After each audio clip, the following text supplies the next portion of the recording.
The starship Horizon drifted silently through the Carina Nebula's outer reaches, its advanced stealth systems rendering it nearly invisible against the cosmic backdrop. Captain Sarah Chen watched through the bridge's panoramic viewport as ribbons of purple and blue gas twisted through the void, creating an eerily beautiful display that masked a troubling discovery. Another one. Lieutenant Marcus Rodriguez reported from his sensor station, his dark eyes fixed on the holographic display. That makes 7 alien outposts we found, all carefully hidden in nebula clouds. They're definitely building something out here, Captain. Sarah nodded, her expression remaining neutral despite the concern building in her chest.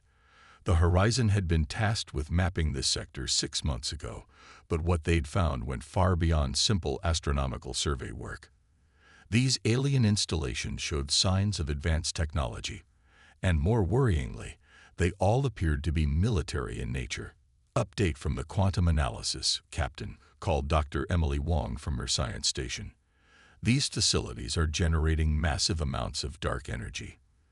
The signature matches nothing in our database, but the output suggests they're building something big. Really big. The bridge fell silent as the implications sank in.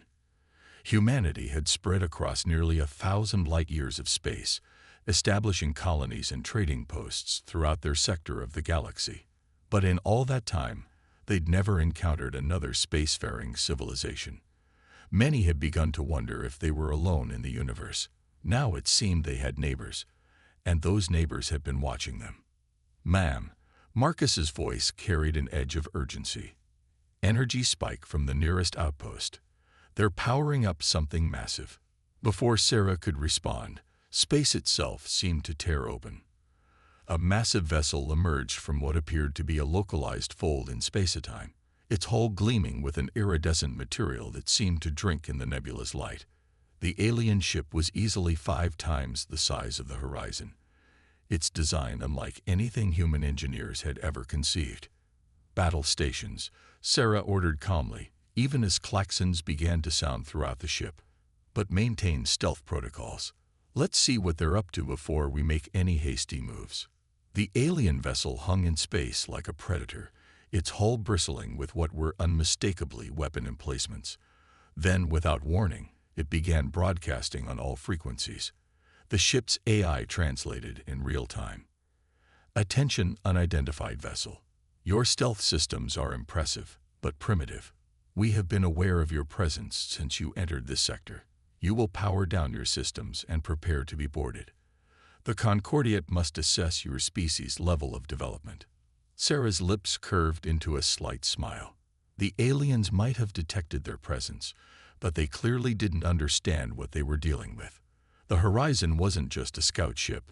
It was humanity's most advanced deep space vessel, equipped with technologies that even most human governments didn't know existed. "Interesting that they can detect us but can't get a clean lock on our position," Dr. Wong observed, checking her instruments. "Their sensors must work on completely different principles than ours." "Send no response," Sarah ordered. "Tactical, begin passive scanning of their defensive systems. Navigation, plot me a course that keeps us in their sensor shadow. Let's see what else we can learn while they think they have us cornered." The alien vessel began moving in a search pattern, its powerful sensors sweeping the area.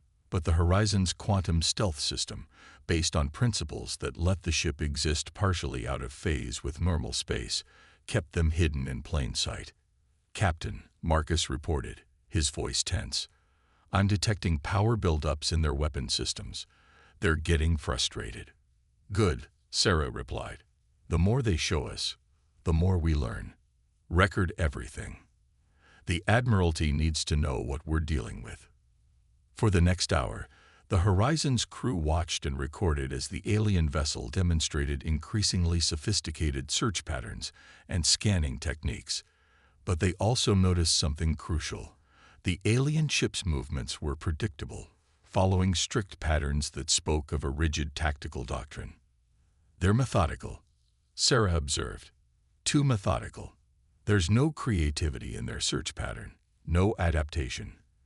It's like they're following a rulebook that doesn't account for opponents who think differently. Finally, after failing to locate the horizon, the alien vessel transmitted again. Your resistance is noted. But know this, the Concordiat has watched your species' development for centuries. We deemed you too primitive to contact. Now that you have ventured into protected space, you will be evaluated and contained. Your barbaric expansion ends here. Sarah's expression hardened. Transmit on their frequency, tight beam only. Let's introduce ourselves properly. She stood, straightening her uniform. This is Captain Sarah Chen of the Earth Exploration Vessel Horizon. We appreciate your concern for galactic stability, but humanity does not require oversight. We suggest you reconsider your approach to first contact. Threats rarely end well. The alien vessel's response was immediate, its weapons powering up to full capacity. You do not understand your situation, Captain. Your species is young, undisciplined. We have guided dozens of races to proper development. You will submit to our wisdom or face the consequences. Record everything and prepare to jump, Sarah ordered. The Admiralty needs to know. We're not alone out here anymore, and our neighbors aren't friendly. As the Horizon's quantum drive spun up, Sarah took one last look at the alien vessel. Humanity had hoped their first contact with another civilization would be peaceful, but it seemed the galaxy had other plans. At least they'd learned something valuable. Their potential adversaries were powerful but predictable. And if there was one thing humans excelled at, it was being unpredictable. Jump, she commanded, and the Horizon vanished into quantum space, leaving behind a very frustrated alien vessel and carrying with it news that would change human history forever. Deep within the Kuiper Belt, hidden among the countless icy bodies orbiting Earth's sun, humanity's greatest secret stirred to life. Fleet Admiral James Okoro stood in the command center of Station Hyperion, watching as holographic displays showed dozens of ships emerging from their concealed berths inside hollowed-out asteroids. Status report on the Ghost Fleet, he commanded, his deep voice carrying across the hushed command center. Director Maya Patel, head of the Quantum Warfare Division, stepped forward. Her dark hair was streaked with silver, evidence of decades spent developing humanity's most advanced weapon systems. All 30 vessels are operating at peak efficiency, Admiral. The quantum fold drives are stable, and the phase shift generators are performing beyond expectations. The Ghost Fleet represented humanity's insurance policy, vessels that officially didn't exist, utilizing technologies that supposedly hadn't been invented yet. While civilian ships used conventional faster-than-light drives, these craft could manipulate the fabric of space-time itself. The Horizon's data packet is quite concerning, Maya continued, bringing up footage of the alien vessel. The Concordiat's technology base is impressive, but rigid. They've clearly stagnated, relying on brute force rather than innovation. James nodded, studying the alien ship's design. They expect us to be primitive because we're young. That assumption works in our favor. How are the quantum mirrors performing? Maya allowed herself a small smile. Perfect synchronization across all test runs. Each ship can now generate up to 5 fully functional phantom images of itself in quantum space. The aliens won't know what's real and what isn't until it's too late.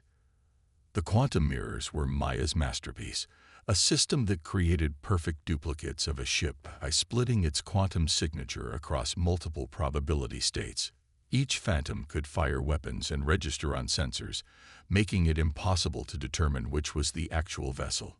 Captain Chen's encounter proved something we've long suspected, James said, turning to address the gathered fleet commanders. Advanced technology alone doesn't guarantee victory. The Concordiat's tactics show no creativity, no adaptation. They've forgotten how to innovate. On the main screen, tactical simulations played out, showing the Ghost Fleet's capabilities. Unlike conventional warships, these vessels could phase partially out of normal space, becoming virtually invulnerable to standard weapons. They could appear to be in multiple places simultaneously, strike from impossible angles, and vanish before the enemy could respond. "We've received reports from our deep space probes," reported Commander David Jung, head of strategic intelligence. "The Concordiat is mobilizing a massive fleet. They're not taking any chances after the horizon slipped through their fingers." James studied the probe data grimly. The alien fleet consisted of over 200 vessels, each bristling with weapons that could vaporize a small moon.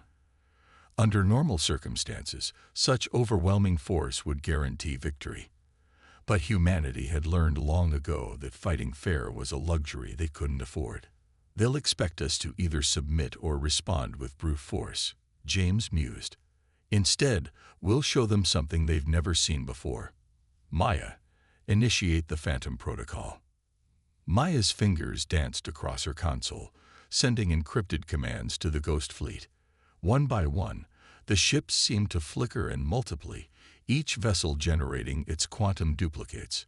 Where there had been 30 ships, now there appeared to be over 150. "Remember," James addressed the fleet commanders, "our advantage isn't just technological, it's psychological. The Concordiat believes they're dealing with primitives who barely understand spaceflight. Every impossible thing we do will shake their confidence and disrupt their carefully planned strategies." Commander Sarah Chen's voice came through the quantum comm, her ship having just arrived at Hyperion Station. "The alien commander I encountered showed obvious disdain for our barbaric expansion. They see themselves as wise shepherds guiding younger races. That kind of arrogance can be weaponized." "Precisely," James agreed. "Humanity's greatest strength has always been our ability to innovate, to think differently. While the Concordiat spent millennia perfecting their existing technology, we were forced to develop entirely new approaches to overcome our limitations." The command center erupted in activity as new sensor contacts appeared at the edge of the solar system. The Concordiat fleet had arrived sooner than expected, their massive ships dropping out of faster-than-light travel in perfect formation. "They're broadcasting on all frequencies," David reported. "They're demanding our immediate surrender and submission to Concordiat authority. They're giving us 6 hours to comply before they begin military operations." James smiled, but there was no warmth in it. "Send them our response. Your deadline is acknowledged. You have 5 hours to leave human space before we demonstrate why isolation was your best defense against us." The Ghost Fleet moved into position, their quantum duplicates making it impossible to determine the true size or composition of humanity's forces. In the space between worlds, humanity prepared to teach the Concordiat a lesson about underestimating younger races. "They think they're coming to discipline an upstart species," James told his commanders. "Instead, they're about to learn why humanity's unpredictability has always been our greatest weapon. Sometimes the student surpasses the teacher, especially when the teacher has stopped learning." As the alien fleet approached, humanity's hidden strength prepared to reveal itself. The coming battle would reshape the galaxy's understanding of what humans were capable of, and the cost of underestimating them. The void between Mars and Jupiter erupted with energy as the Concordiat fleet approached in perfect formation. Their ships moved with mechanical precision, each vessel maintaining exact distances from its neighbors, a display of coordination that had cowed countless younger species into submission. Captain Sarah Chen watched from the bridge of the horizon as the enemy fleet advanced. Her ship now served as the tip of the spear, positioned to make first contact with the invasion force. Behind her, hidden in quantum space, the Ghost Fleet waited. "Their formation is unchanged from standard Concordiat doctrine," reported Lieutenant Rodriguez. "They're not even attempting to adapt to local conditions." Sarah nodded, studying the tactical display. The alien fleet's rigid adherence to protocol was about to become their greatest weakness. "Deploy quantum buoys. Let's set the stage." Throughout the asteroid belt, hundreds of tiny devices activated, each generating quantum interference patterns that played havoc with conventional sensors. To the Concordiat's advanced scanning systems, space itself seemed to ripple and distort. The alien fleet's response was immediate but predictable. Their formation shifted to a defensive sphere, exactly as their tactical manuals would prescribe for situations with uncertain sensor data. "They're broadcasting," Rodriguez announced. "Audio only." "This is High Commander Vexnar of the Concordia Disciplinary Fleet." A harsh voice filled the bridge.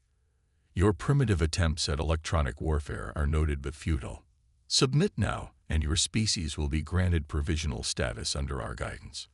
Sarah opened a channel. "This is Captain Chen. We already gave you our answer. Perhaps you should have spent more time studying humanity's history of warfare." At her signal, the Ghost Fleet initiated the Phantom Protocol. Quantum mirrors shimmered into existence, creating the illusion of hundreds of human warships appearing simultaneously across 1,000 kilometers of space. Each Phantom was indistinguishable from a real vessel, capable of registering on sensors and even appearing to fire weapons. The Concordiate Fleet's perfect formation wavered for the first time. Their sensors showed impossible readings, ships that existed in multiple places simultaneously, energy signatures that defied known physics, weapons that shouldn't exist. Impossible. Vexnar's voice had lost some of its confidence. "Your species lacks the technology for quantum warfare. Our studies show." "Your studies are outdated," Sarah interrupted. "While you were watching us, we were watching you. Learning. Adapting. Now, allow us to demonstrate." The Ghost Fleet struck from quantum space, their attacks coming from angles that should have been physically impossible. Real ships and quantum phantoms moved in perfect coordination, making it impossible for the Concordiate gunners to determine which targets were genuine threats. "Their targeting systems are confused," Rodriguez reported with satisfaction. "They can't distinguish between our ships and the quantum mirrors. They're wasting energy trying to hit phantoms." The Concordiate Fleet's response was to increase power to their weapons, firing massive broadsides that would have annihilated a conventional force. But the Ghost Fleet's quantum phase generators allowed them to partially exist outside normal spacetime, causing most of the energy weapons to pass harmlessly through them. "Status of Operation Labyrinth?" Sarah asked, watching as the alien fleet struggled to cope with threats their doctrine had never anticipated. "Quantum buoys are performing perfectly."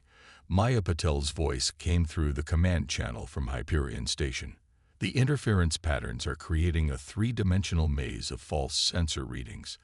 Their ships are starting to lose coordination with each other." The battle devolved into something unprecedented in galactic history. The Concordiate Fleet, for all its power and advanced technology, found itself fighting an enemy that seemed to ignore the basic laws of physics. Human vessels appeared to be everywhere and nowhere, striking from impossible vectors and vanishing before retaliation was possible. "This is your final warning," Sarah broadcast to the increasingly desperate alien fleet. "Your weapons are useless against ships that can shift between quantum states. Your sensors cannot track what exists in multiple probability fields simultaneously. Withdraw now." Instead of retreating, the Concordiate Fleet attempted to execute a complex maneuver designed to trap and destroy elusive enemies. But their coordination, disrupted by quantum interference and the psychological impact of fighting an impossible opponent, had begun to break down. "They're actually trying to adapt," Maya observed with professional interest. "But they're doing it by attempting to combine pre-existing tactics rather than developing new ones. Their minds are too rigid, too conditioned by millennia of doing things the right way." Sarah watched as the alien fleet's formation began to disintegrate. Ships fired at phantom targets, wasting energy and creating gaps in their defense. The Ghost Fleet exploited each mistake, their quantum-shifted weapons bypassing shields designed to stop conventional attacks. "Send to all ships," Sarah ordered. "Execute Operation Checkmate." The quantum buoys suddenly synchronized, creating a massive interference pattern that made it appear as if space itself was folding in on itself. To the Concordiate sensors, it seemed as if hundreds of spatial anomalies were opening simultaneously, each potentially harboring more human warships. It was the final straw. The alien fleet's discipline shattered as individual commanders began breaking formation, unable to cope with warfare that defied their understanding of reality. What had begun as a disciplinary action against a primitive species had become a humiliating defeat at the hands of an enemy they couldn't even properly perceive. The Concordiat fleet is retreating, Rodriguez announced, unable to keep the pride from his voice. They're executing an emergency faster than light jump. Their formation is completely broken. Sarah nodded, allowing herself a small smile. Send to Admiral Okoro. Phase 1 complete. The Concordiat now knows we can fight them. Phase 2 will teach them why they should fear us. As the alien fleet fled in disarray, humanity's defenders began preparing for the next stage of the war. They had shown the galaxy that technological superiority meant nothing without the creativity to use it effectively. The real question was whether the Concordiat would learn from this defeat, or if their rigid thinking would lead them to an even greater disaster. The grand chamber of the Concordiat Council lay in silence as the holographic replay of their fleet's defeat ended. 12 alien species were represented here, each having risen to prominence through strict adherence to the Concordiat's principles of controlled technological development. None had ever witnessed such a comprehensive failure of their military doctrine. High Counselor Zixtel, their most senior military strategist, replayed specific segments of the battle. His crystalline form flickered with patterns of distress as he analyzed the humans' impossible tactics. In 6,000 cycles, no species has ever developed quantum warfare capabilities without our guidance, he stated, his translator converting his harmonic speech into standard galactic common. It should not be possible. Their entire approach to physics must be fundamentally different from established principles. First Speaker Nalthan, a being of pure energy contained within an ornate mechanical shell, moved forward. Perhaps that is precisely why they achieved it. They were not constrained by our assumptions. The chamber erupted in debate. Some counselors called for immediate deployment of the Concordiat's doomsday weapons, while others advocated for a complete quarantine of human space. The humans' demonstration of quantum warfare technology had shaken the very foundations of their civilization. Meanwhile, aboard the Horizon, Captain Sarah Chen reviewed intelligence reports from quantum probes scattered throughout Concordiat space. They're mobilizing everything, she reported to Admiral Okoro via quantum comm. And I mean everything. Ships we've never seen before, weapons that weren't in any of our intelligence assessments.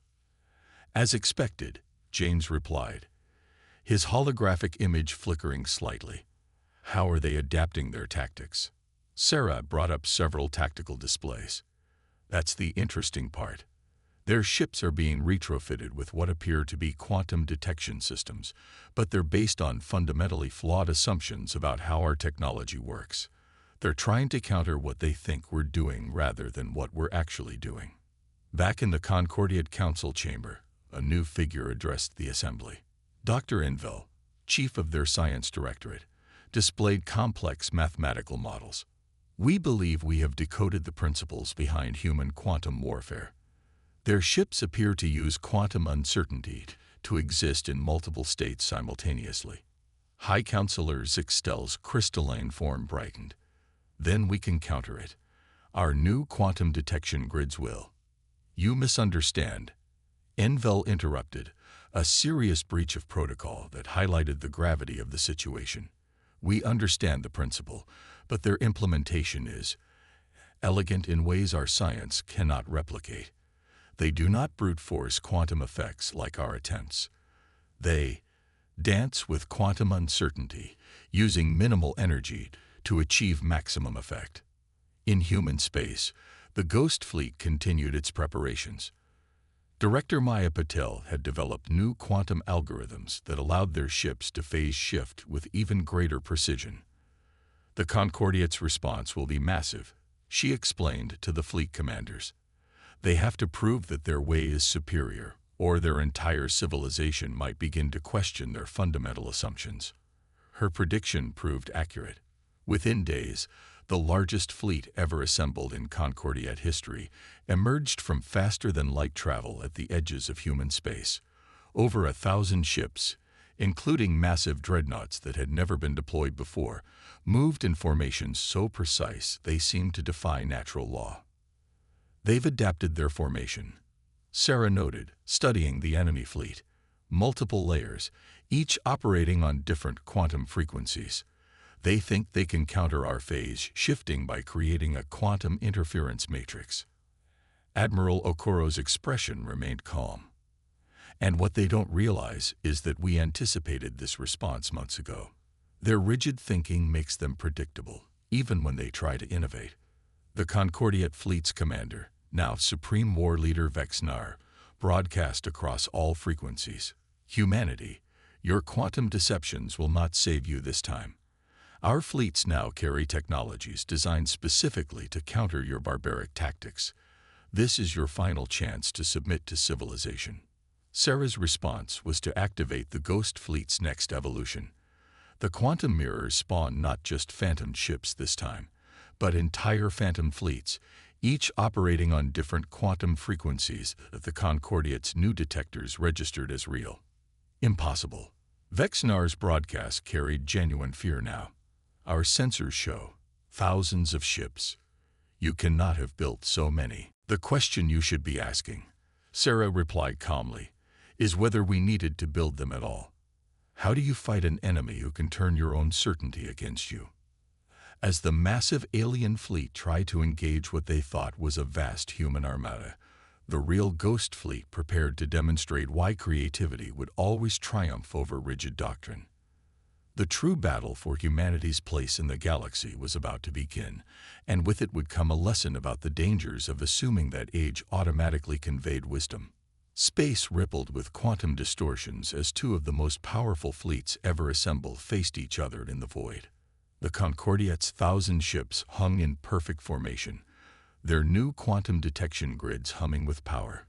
Opposing them, the human Ghost Fleet and its phantom armada stretched across light minutes of space, a display of impossible military might that challenged everything the Concordiate believed about technological development. "They still don't understand," Maya Patel observed from her station on Hyperion. "Their quantum detection grid is looking for brute force manipulation of quantum states. They can't conceive of our more subtle approach." Admiral Okoro nodded, watching as the massive alien fleet began their carefully choreographed attack pattern. "They're fighting the last battle, not this one." "Sarah, are you in position?" "Affirmative," Captain Chen replied from the horizon. "Operation Ouroboros is ready. The quantum entanglement network is fully synchronized." The Concordiate fleet launched their attack, their weapons now modified to target quantum signatures. Supreme War Leader Vexnar had designed their strategy to counter every tactic the humans had previously displayed. Their formation was mathematically perfect, designed to create overlapping fields of quantum disruption that should have neutralized the Ghost Fleet's advantages. "Should have." "Execute Ouroboros," Okoro commanded. Across the battlefield, quantum buoys activated in a precisely calculated sequence. But instead of creating phantom ships, they began to alter the quantum state of space itself. The Concordiate fleet's sensors suddenly reported that they were everywhere and nowhere simultaneously, their perfect formation becoming meaningless in space that no longer behaved according to their understanding of physics. "What trickery is this?" Vexnar demanded, his transmission filled with static as quantum distortions affected even communications. "Our sensors. Nothing makes sense." Sarah's voice came through clear and calm. "You assumed we were using quantum uncertainty to hide our ships, but we've moved beyond that.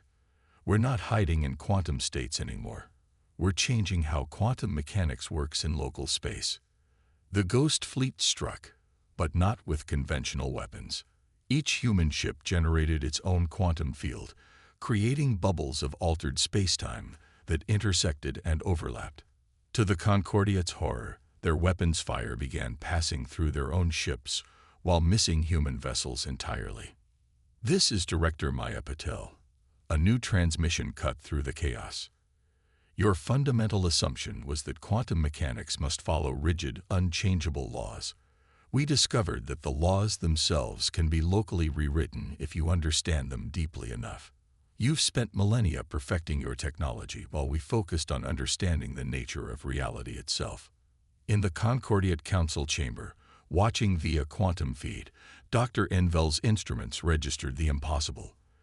"They're not just manipulating quantum states," he reported, his usual confidence shattered.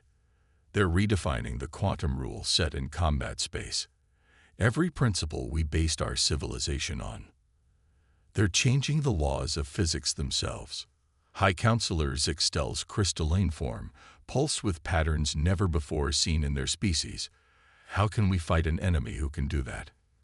The answer came in devastating fashion. The Ghost Fleet, operating in space where they could define the rules of quantum interaction, systematically disabled the Concordiate's mighty armada. Weapons refused to fire. Shields protected against non-existent threats while allowing real attacks through, and faster-than-light drives activated randomly, scattering the perfect formation across light years of space. "This is Admiral James Okoro to all Concordiate forces." The transmission reached every surviving alien vessel. "Your fleet is neutralized. Your weapons are useless, but we have deliberately avoided causing casualties. This demonstration was necessary to make you understand something fundamental about humanity." He paused, letting the situation sink in. "We don't want to rule. We don't want to control. We simply want to exist and grow in our own way, free from the assumption that there is only one correct path of development. Your civilization's greatest weakness isn't your technology. It's your certainty that you already know everything worth knowing." In the council chamber, First Speaker Nalthan's energy form pulsed with new patterns. Perhaps we have forgotten what it means to be young, to question, to wonder if there might be another way." The defeat of the Concordiate's greatest fleet marked more than a military victory. It represented a fundamental challenge to a civilization that had grown too confident in its own wisdom. As the surviving alien ships retreated, they carried with them a lesson that would reshape galactic society. True wisdom lies not in perfecting what you know, but in remaining open to how much you don't know. Captain Sarah Chen stood on the horizon's bridge, watching the quantum distortions fade. "Do you think they'll learn from this?" she asked Admiral Okoro's holographic image. "Some will," he replied. "The younger ones, the ones who still remember how to question. And that's enough. We didn't need to destroy them. We just needed to wake them up." As human ships began the process of restoring normal quantum states to the battlefield, Maya Patel was already working on new theories, new possibilities. Because that was humanity's true strength. Not the ability to win wars, but the endless desire to ask what if, and why not. The galaxy would never be the same. The age of rigid certainty was over, replaced by an era where humanity's greatest gift to the cosmos would be the reminder that there is always more to learn, always another way to view the universe, always a new question to ask. And in the vastness of space, that might be the most powerful force of all.